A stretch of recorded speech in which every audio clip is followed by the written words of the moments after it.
Today's episode is about something that hits a lot of high performers. You can make a decision, commit, do your part, and then someone else's business decision changes the entire trajectory. So what do you do next?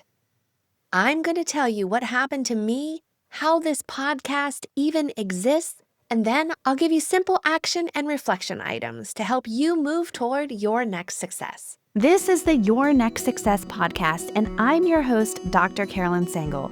I'm a life-first career coach and strategist on a mission to normalize questioning your career, because I believe each of us is made on purpose for a purpose only we can fulfill.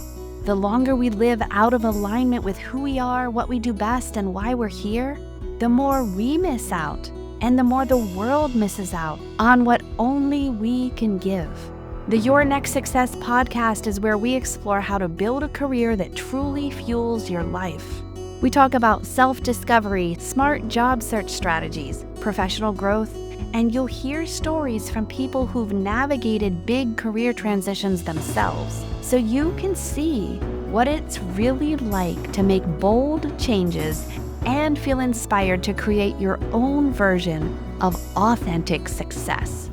One that is aligned, meaningful, and truly yours. Before I jump in, thank you to the listeners who reached out this past year, who messaged me, shared episodes, and asked for more. I heard you.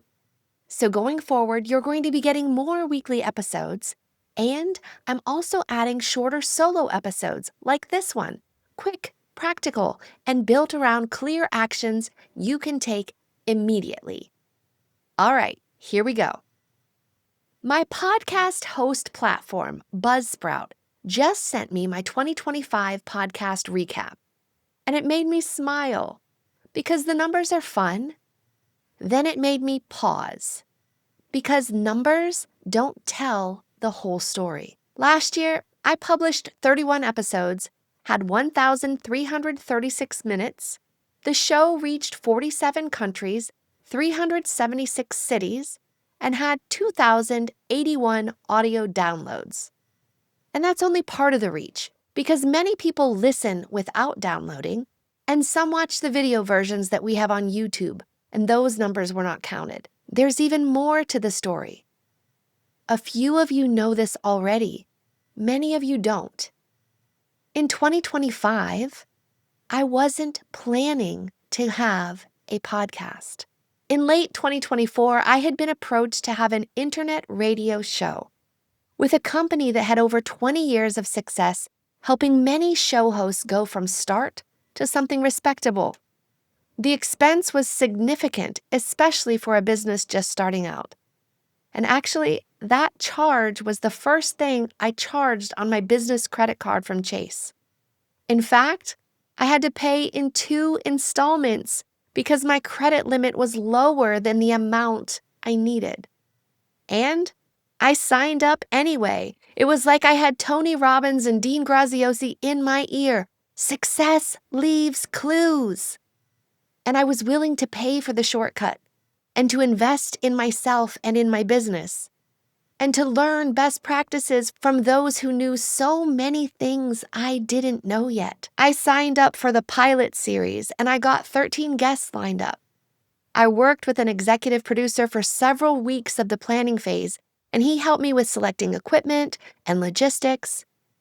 And in preparing for that show, I had reached out to some of the current network hosts to learn about their experiences and get their input on what they wish they knew from my vantage point.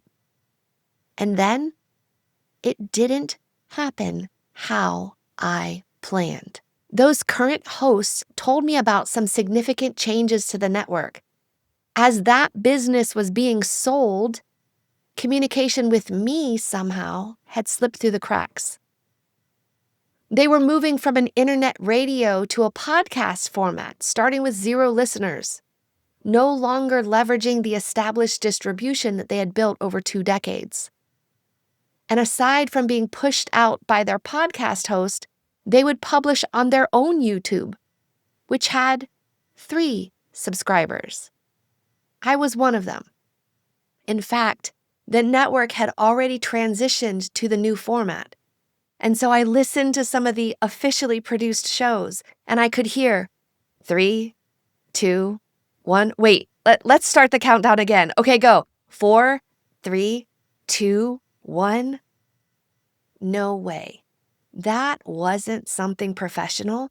That should have been edited out, and it wasn't. So I tried to solve the problem, and I went to the source and I spoke to the new owner of the company. Yes, there were changes.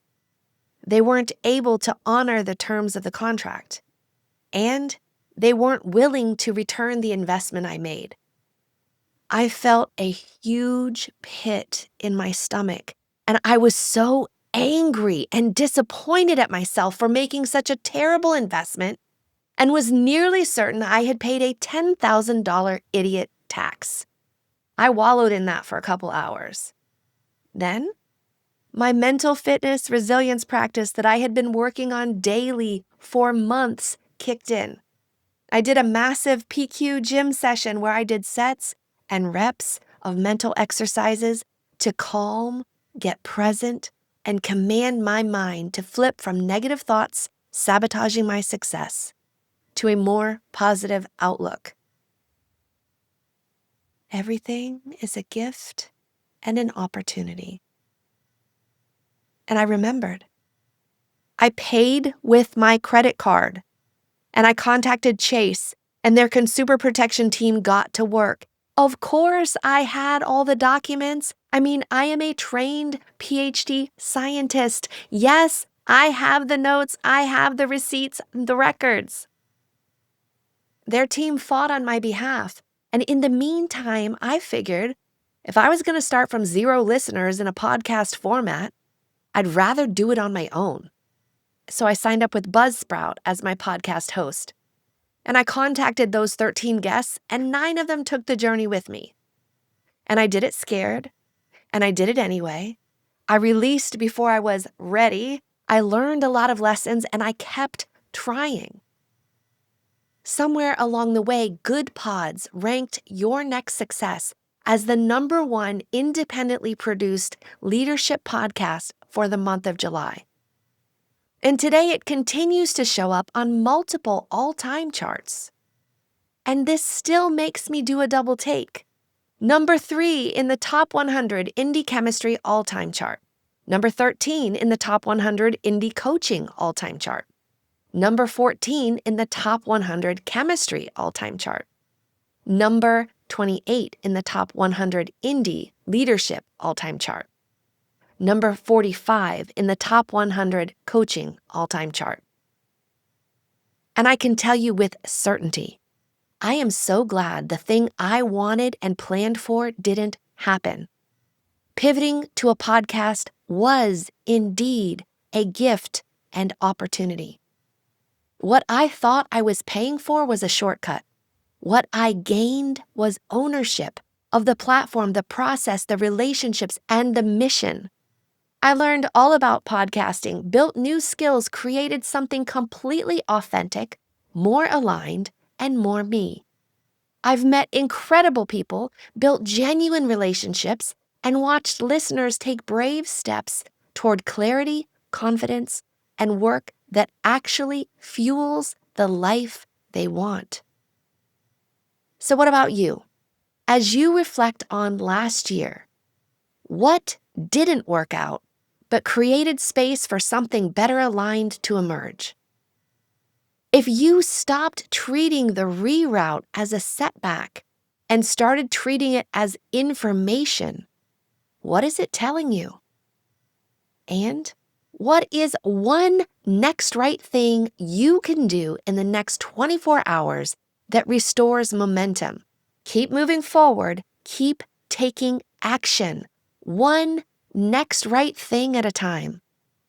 And this time next year, you may be surprised at what you're able to accomplish. If you're still listening, thank you. If you're in a reroute right now and you want clarity on your next move, I would love to support you. You can book a call with me and we will get grounded, get clear, and map out your next right steps. If this episode helped you, follow or subscribe so you don't miss what's coming next. And if this made you think of someone, share it. That's how these conversations reach the people who need them. Thank you for listening to Your Next Success. I'm Dr. Carolyn Sangle. See you next time.